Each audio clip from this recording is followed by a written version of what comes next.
দেশের জীবন বীমা খাতের দ্রুত বর্ধনশীল প্রতিষ্ঠান সোনালী লাইফ ইন্স্যুরেন্স কোম্পানি লিমিটেড বৃহস্পতিবার আয়োজন করল বহুল প্রত্যাশিত টার্গেট অ্যাচিভার্স কনফারেন্স।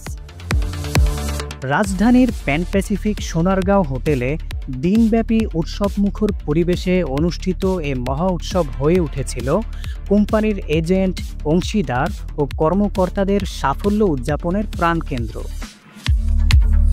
অনুষ্ঠানের উদ্বোধন করেন সোনালী লাইফের সম্মানিত চেয়ারম্যান মঈনুল ইসলাম। এ সময় বক্তব্য রাখেন কোম্পানির পর্যবেক্ষক মোহাম্মদ শাহ আলম, শেয়ার হোল্ডার পরিচালক ফজলতুন নেসা, পরিচালক মোস্তফা কামরুজ সুবহান, রূপালী ইন্স্যুরেন্স কোম্পানির রিপ্রেজেন্টেটিভ ডিরেক্টর ফৌজিয়া কামরুন তানিয়া,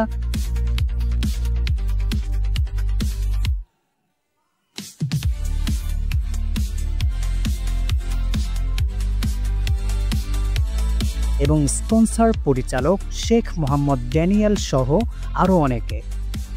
এছাড়া উপস্থিত ছিলেন কোম্পানির ব্যবস্থাপনা পরিচালক ও ভারপ্রাপ্ত CEO Mohammad Rafiqul Islam, CFO Mohammad Abdul Hannan, COO Mohammad মঞ্জুর মোর্শেদ, সিআইও হাসিব রেজা, কোম্পানির সেক্রেটারি মোহাম্মদ আব্দুর রব, এফসিএস এবং বিভিন্ন স্তরের ঊর্ধ্বতন কর্মকর্তা সহ সারা দেশ থেকে আসা মাঠ কর্মীরা।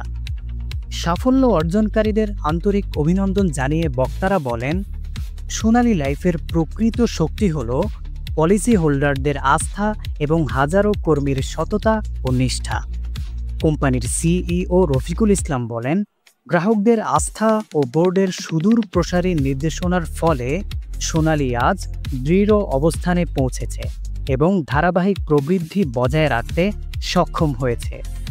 প্রতিষ্ঠাতা ও প্রাক্তন চেয়ারম্যান প্রয়াত মোস্তফা গোলাম কুদ্দুসের প্রতি শ্রদ্ধা নিবেদন করে তিনি আরও যোগ করেন, আমাদের দূরদর্শী প্রতিষ্ঠাতার নির্ধারিত নীতি ও আদর্শই সোনালী লাইফকে ভবিষ্যতেও সাফল্যের পথে এগিয়ে নেবে। দিনব্যাপী অনুষ্ঠানে এজেন্ট ও অংশীদারদের সম্মাননা প্রদান ছাড়াও বীমা শিল্প নিয়ে একটি টকশো, মনোমুগ্ধকর সাংস্কৃতিক অনুষ্ঠান সহ নানা আয়োজনে দিনটি হয়ে ওঠে সোনালী পরিবারের জন্য স্মরণীয় এক উৎসব।